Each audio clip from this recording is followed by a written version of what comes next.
kalau ngomongin tentang sholat 5 waktu, yang paling tepat itu ngomongin Indonesia. Oh gitu. Dari sisi terminologi. Apa coba Kang? Gimana Loh, maksudnya Kang? sholat subuh ngepas Oke. jamnya. Antara subuh dan lohor hitungannya tepat. Oke. Dari lohor ke asar hitungannya tepat. Oke. Dari asar ke maghrib hitungannya tepat. Dari maghrib ke isya hitungannya tepat. Coba Anda tinggal di Eropa. Iya. Oh iya. Oh di Indonesia pas ya semuanya. Ngepas coba di Eropa. Iya, Bisa iya. siangnya lebih lama, bisa malamnya lebih lama. Iya. Jadi Indonesia ini menarik kalau dari Jadi segi salat apa. 5 waktu itu dalam konteks wilayah Iya. bagi Indonesia sesuatu yang sangat tepat. Iya. Apa ini filosofi ikat ini Kang? Iya, ikat itu kan mengikat pikiran, Oke. mengikat kepala. Kan ikat itu ikat kepala. Kepala terus diikat, pikiran terus diikat. Kalau diikat itu artinya dia harus diikat agar tidak terlalu pergi terlalu jauh dan agar dekat kemana, ke hati. Oh. Makanya falsafahnya kan cing caring cing pageh kancing. Heeh. Artinya bahwa kekuatan manusia itu tergantung pada hatinya, kancing. Iya. Set saring set pageh ikat. Nah kan gitu loh. Orang yang pageh kancingnya maka ikatnya akan kuat. Orang yang hatinya bening maka pikirannya akan bersih. Oke, filosofi itu dari Filosofi ya. itu. Iya, baru-baru ini juga banyak banget fenomena kayak Sunda Empire, Iya. Emperor itulah Sunda. Empire, Amplifier, Selacau. Selacau. Selacawu, terus macam-macam kerajaan-kerajaan lain yang muncul tuh kan. Nah, pandangan Kang Deddy mengenai itu apa? Kang mengenai itu. Iya, pandangan saya pertama ada imajinasi. Mm. Orang ingin membangun kejayaan masa lalu dalam masa kini, dan itu sah setiap orang untuk berimajinasi. Oke. Bercerita tentang Sunda Empire misalnya dari sisi dia memahami Sunda sebagai nilai ajaran universal itu benar.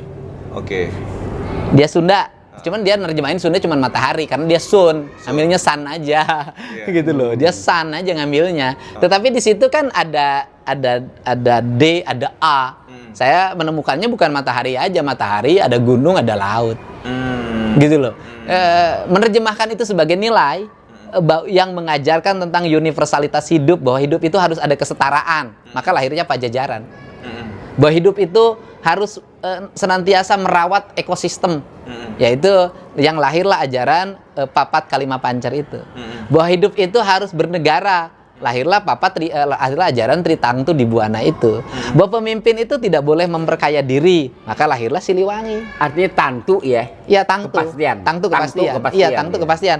Nah, dari sisi pemahaman itu dan Sunda tidak terikat oleh sebuah geografis wilayah. Benar dari sisi itu gitu kan, akhirnya lahirlah Sunda Besar, Sunda Kecil, Sunda Land kan dulu yang menjadi cerita yang diceritakan hari ini gitu, Beh. Nah, bukan wilayah dari sisi pemahaman pelajaran, ajaran gitu loh.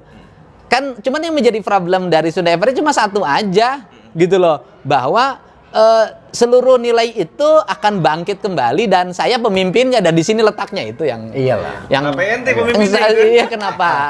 Itu aja problemnya. Dalam posisi tidak ada kesiapan. Oke. Kan kalau ada kesiapan, saya memimpin dunia hari ini memiliki kesiapan. Ada rekening sekian triliun, sekian puluh ribu triliun di bank gitu loh. Mungkin Yang bisa menggerakkan negara, menolong negara-negara miskin, Beh. Jadi kelemahan mereka ini wadul.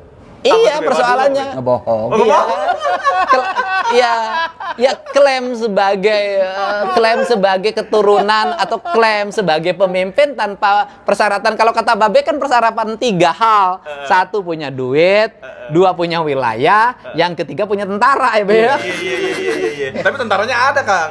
Tentaranya Sedikit, Wilayah banyak. nggak ada. Wilayah ada nggak panglimanya ada. deh. Ada panglimanya. Iya, tapi kan nggak punya alat perang. Susah. Jadi, tapi kalau dari filosofinya itu benar itu, Kang. Dari sisi kerangka memahami ya, memahami Sunda sebagai nilai universal yang melintasi batas wilayah. Iya, siapa sih?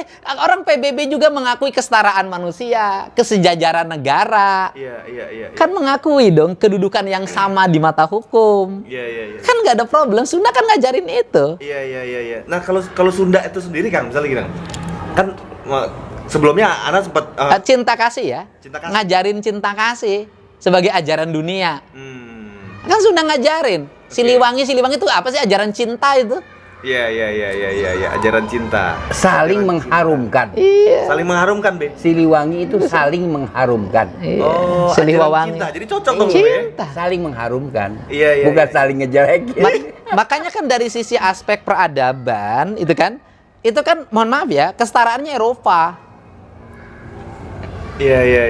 Iya kan? Romantis. Iya. Itu kan orang Sunda. Iya. Tadi ya Sunda Empire misalnya pada klaim-klaim yang tidak didasarkan pada data empiris, misalkan Pentagon di Bandung, PBB di Bandung. Yang saya kagum legenda Sunda itu Sangkuriang. Bagaimana tuh Pak?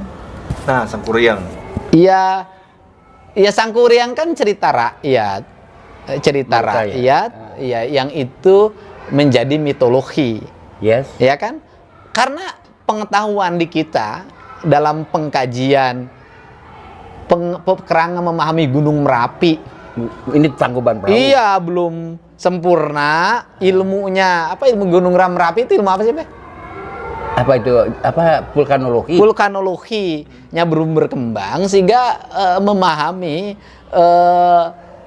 Tangkuban Perahu menjadi sebuah cerita legenda. Tetapi esensinya kan satu, dimanapun sama, itu cerita itu kan versinya sama. Banyak lah di semua daerah punya versi, cuman dalam cerita yang berbeda. Ngawinin ibu tuh nggak boleh, intinya itulah. Iya, artinya begini Kang Deddy. Titik ini ketemu ya saya. Sang Kuriang, the religion, agama. Nah, di sini tingginya sastra Sunda itu justru menjadi nama tokoh yang kontroversial, Sang Kuriang itu, ya kan? Padahal itu artinya the religion. Jadi ada tradisi pendatang dari Kaukasia, kawin sedara. Ya kan?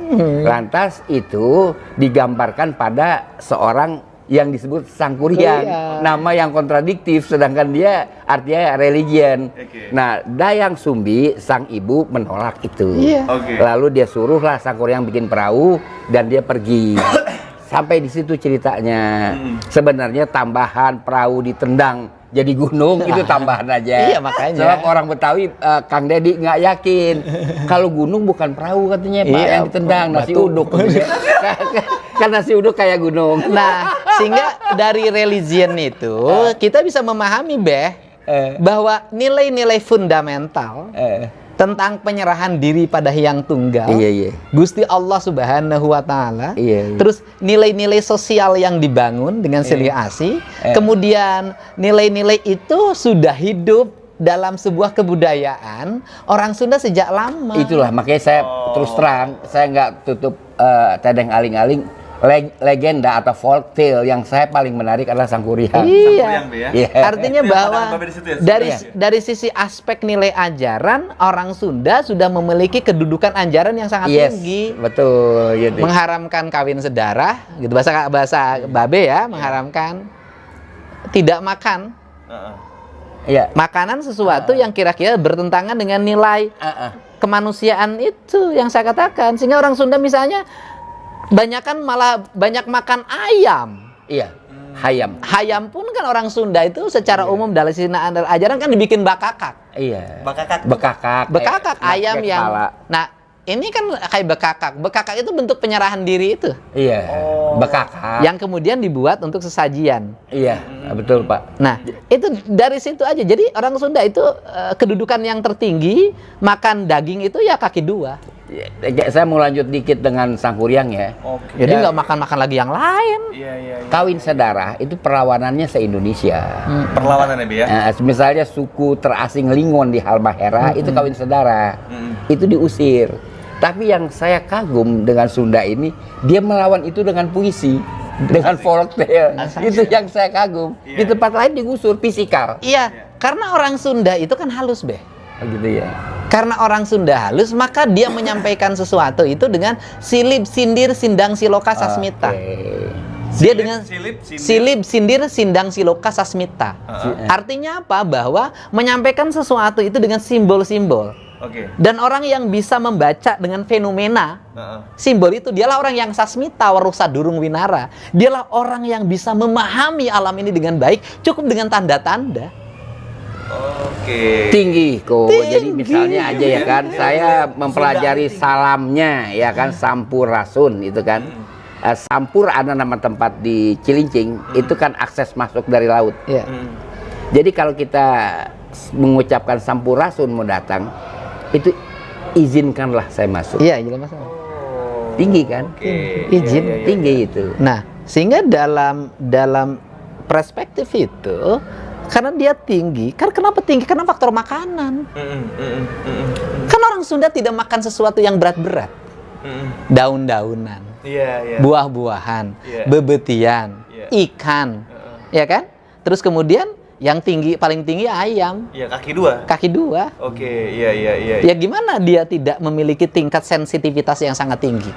Cuman ada titik lemah di situ. Apa maksud titik lemahnya, Kang? Karena dia sensitif, pundungan. Oh, ngambekan. Ngambek-ngambek arti pundung. Pundungan, nggak dablek. Oh, Jadi kalau dia tersinggung nggak mau bertengkar orang Sunda, pergi. Udah ngambek deh. Udah pergi dah, nggak mau ribut.